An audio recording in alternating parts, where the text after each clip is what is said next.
Delhi NCR में सर्दियों की शुरुआत के साथ प्रदूषण का कहर लगातार जारी है।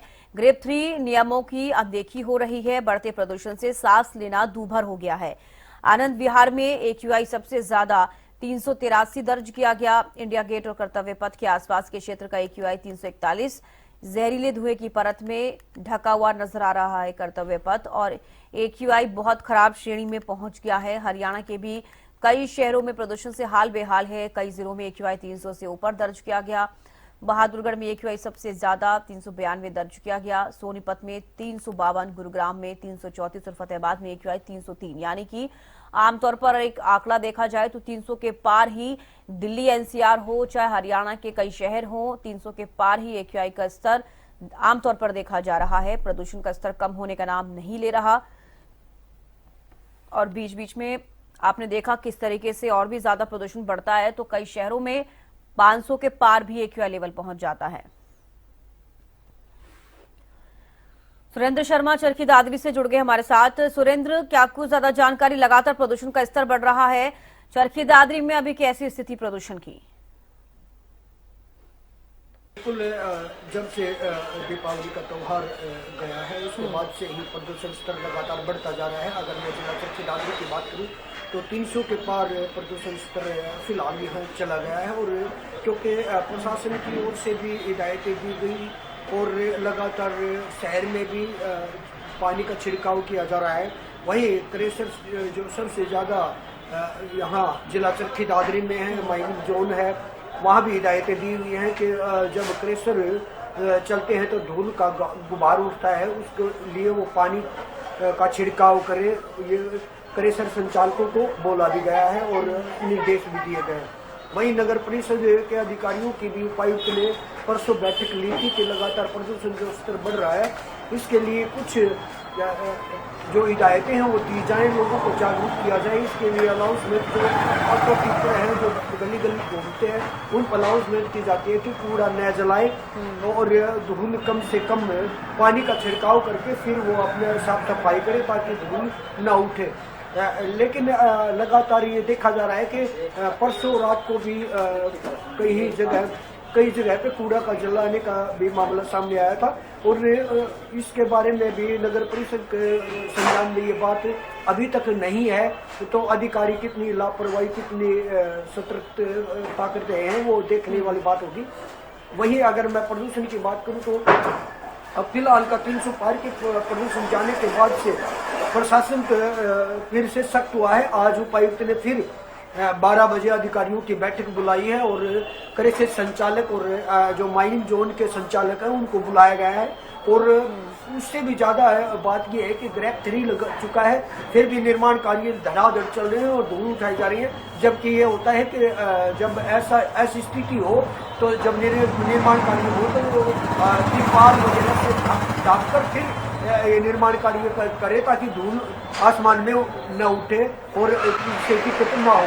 वहीं अगर मैं बात करूँ प्रदूषण स्तर बढ़ने के कारण लोगों में बहुत ज्यादा परेशानी केवल उनको हो रही है जो अस्थमा के रोगी हैं और लोगों की आंखों में जलन भी हो रही है, क्योंकि डॉक्टर्स का कहना है कि ठंडे पानी से या नरम पानी से आंखें धोएं जिससे आंखों में जलन कम होगी। लेकिन बात तो ये है ना कि ओपीडी जो लगातार 400 तक थी वो लगातार बढ़ती जा रही है, जिसका सीधा कारण प्रदूषण स्तर है। जी ठीक है सुरेंद्र, लौटूंगे आपके पास। महेंद्र सिंह भी करनाल से हमारे साथ जुड़ गए हैं। महेंद्र, करनाल में फिलहाल प्रदूषण की क्या स्थिति है अभी?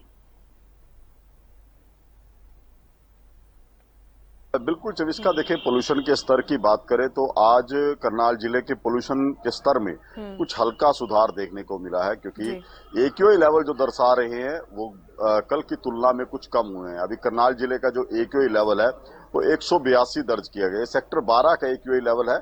हालांकि कई स्थान ऐसे हैं जहां पर एक्यूआई लेवल अभी भी 200 के पार बने हुए हैं, लेकिन बीते दिनों की तुलना में इसमें कुछ मामूली सुधार देखने को मिला है। चाहे हम ग्रेड 3 लागू होने की बात कहें या जिस तरह से कल से हवाओं की गति कुछ बढ़ी है, क्योंकि करीब 8 किलोमीटर प्रति घंटे की रफ्तार से हवाएं चली हैं, उसकी वजह से भी जो पोल्यूशन का स्तर है उसमें कुछ कमी आई है। लेकिन जो ओवरऑल स्थिति देखी जाए कि प्रदूषण के क्या कुछ हालात है, वो भी अभी अनहेल्दी कंडीशन में करनाल के चल रहे हैं, क्योंकि जो मेन पोल्यूटेंट है 2.5 उसकी मात्रा अभी भी अधिक है। जो हम ये कहें कि मानक है जो तय किए जाते हैं स्वास्थ्य के लिहाज से, अभी भी वो करीब 20 गुना अधिक है। तो आप अंदाजा लगा सकते हैं कि पोल्यूशन की मार जो है लोगों की सेहत पर पड़ना स्वाभाविक है। हालांकि इसमें कुछ सुधार की गुंजाइश आने वाले कुछ दिनों में देखी जा सकती है। जी चविस्का।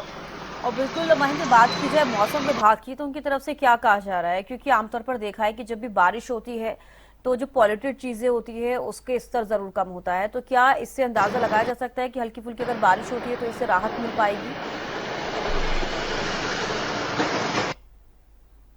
देखिए, 24 यदि बरसात होती है तो बड़ी राहत मिलेगी लोगों को।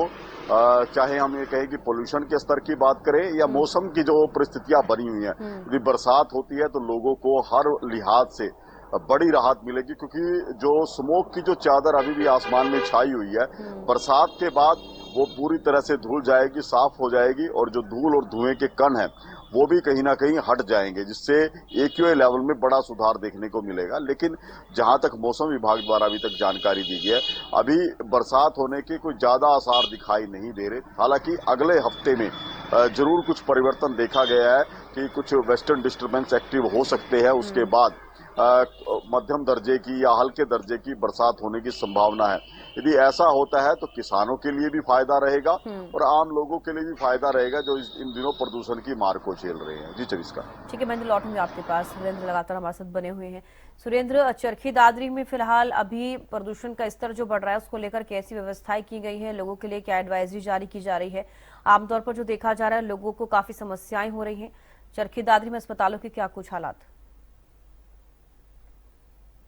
प्रशासन की ओर से हिदायतें लोगों को दी गई है कि कूड़े को न जलाएं। अगर कोई कूड़ा जलाता है तो फिर उसके खिलाफ चालान काटा जाएगा, नोटिस दिया जाएगा। वही अस्पताल की बात करूँ तो अस्पताल में OPD लगातार बढ़ती जा रही है। ज्यादातर अस्थमा और जो आंखों की जलन वाले रोगी बहुत ज्यादा पहुंच रहे हैं।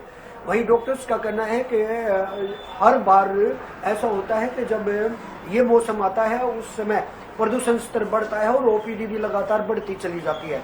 उसके लिए जो नागरिक अस्पताल के CMO जितेंद्र कुमार है, उनका कहना है कि जो व्यवस्थाएं हैं उनको दुरुस्त करने के लिए हमने काउंटर अलग से लगा दिए गए हैं, ताकि अगर ज्यादा भीड़ होती है तो फिर जो लोग आ रहे हैं उनको असुविधा ना हो, इसके लिए अलग से काउंटर भी लगा दिए गए हैं।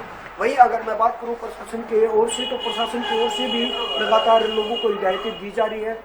फायर ब्रिगेड की जो गाड़ियां हैं वो लगाई गई है, 3 गाड़ियां शहर में छिड़काव किया जा रहा है, जिससे प्रदूषण से कम हो सके। जी ठीक है, लौटूंगा आपके पास। महेंद्र, देखिए, एक सबसे बड़ा सवाल ये बना हुआ है कि ग्रेप 1 लागू किया गया, ग्रेप 2 और अब ग्रेप 3 लागू कर दिया गया है दिल्ली NCR में, लेकिन उसके बावजूद प्रदूषण का स्तर कम नहीं हो रहा है। क्या लग रहा है कि क्या कुछ वजह है जो प्रदूषण का स्तर अभी भी कम नहीं हो रहा है, या फिर क्या कुछ सरकार प्रशासन को कदम उठाने चाहिए जिसकी वजह से प्रदूषण का स्तर कम हो? क्योंकि प्रदूषण के स्तर पर तो असर नहीं दिख रहा, लेकिन लोगों की जिंदगी पर बहुत असर पड़ता हुआ नजर आ रहा है इस प्रदूषण का। कुछ इसका आप बिल्कुल ठीक कह रहे हैं कि प्रदूषण के स्तर पर कोई असर दिखे ना दिखे, लेकिन लोगों की सेहत पर प्रदूषण का असर जरूर दिखाई दे रहा है। क्योंकि जिस तरह के मरीज निकलकर सामने आ रहे हैं उनमें उनके पीछे सबसे बड़ी वजह यही है कि वो प्रदूषित हवा में सांस ले रहे हैं या प्रदूषित वातावरण में उनको आना जाना पड़ रहा है। कि यही वजह है कि उनको चेस्ट इन्फेक्शन का सामना करना पड़ रहा है, थ्रोट इन्फेक्शन का सामना करना पड़ रहा है, आंखों की संबंधी जो एलर्जी है उसका सामना करना पड़ रहा है। ये सभी इसके पीछे जो कारण है वो प्रदूषण ही है। और जिस तरह से आप बात कर रहे थे कि प्रदूषण का स्तर कम क्यों नहीं हो रहा, देखिए कुछ कदम जो हैं वो चाहे हम सरकारी विभागों को कहें या प्रदूषण नियंत्रण विभाग को कहें, वो बीते महीने में उठाने चाहिए थे। जब प्रदूषण का स्तर बढ़ रहा था उस समय शायद उतने प्रयास नहीं किए गए प्रदूषण के स्तर को रोकने के लिए, क्योंकि हमने देखा है कि हरियाणा के लगभग सभी जिलों में जो AQI लेवल है 300 के पार चले गए थे। उस समय यदि ग्रेप 3 लग जाता तो शायद इतने हालात विकट ना होते, जल्दी ही प्रदूषण के स्तर को कम किया जा सकता था। लेकिन ग्रेप 2 लागू किया गया और ग्रेप 2 भी एक ये कहें कि उसके पालना बिल्कुल भी नहीं हुई। ग्रेप 2 के नियमों की पूरी तरह से अवहेलना की जा रही थी। तो उसके बाद कोई सुधार देखने को नहीं मिला। अब ग्रैब 3 लगाया गया है, कुछ नियम कड़े किए गए हैं, अब मामूली सुधार देखने को मिला। यदि पहले ही ग्रैब 3 लगा दिया होता तो शायद प्रदूषण के स्तर आज ये ना होते जो अभी फिलहाल चल रहे हैं। दूसरी बड़ी बात यह है कि बीते वर्षों में हमने देखा था कि अक्टूबर और नवंबर महीने के बीच जो है वो बरसात, एक दो दिन बरसात होती थी जिसकी वजह से लोगों को पोल्यूशन की मार से राहत मिल जाती थी। लेकिन इस बार वो भी देखने को नहीं मिला कि मौसम में कोई तब्दीली नहीं हुई। जरूर एक दो बार कयास लगाए गए, उम्मीद जताई गई कि बरसात होगी, लेकिन बरसात नहीं हुई। ये भी एक बड़ी वजह रही है कि प्रदूषण का जो स्तर है जस का तस बना हुआ है। अब आने वाले दिनों में यदि मौसम में परिवर्तन होता है या ग्रैब 3 के नियमों की सख्ताई से जो पालना की जाती है, उसके बाद ये उम्मीद जताई जा सकती है कि अब जो प्रदूषण का जो स्तर है, जो AQI लेवल अभी भी इतने बढ़े हुए चल रहे हैं, वो शायद औसत दर्जे की श्रेणी में पहुंचे और लोगों को राहत मिले। जी चलिए, चलिए बेहद शुक्रिया महेंद्र जुड़ने के लिए और सुरेंद्र जुड़ने के लिए, तमाम जानकारियां देने के लिए। तो प्रदूषण का स्तर लगातार बढ़ रहा है। दिल्ली NCR में ग्रेड 3 लागू है, उसके बावजूद कई जगहों पर अभी भी जस के तस प्रदूषण का स्तर है। लेकिन कुछ जगह ऐसे हरियाणा में जहां पर कहीं स्तर में कमी जरूर देखी गई है, लेकिन राहत लोगों को अभी भी नहीं मिल पा रही।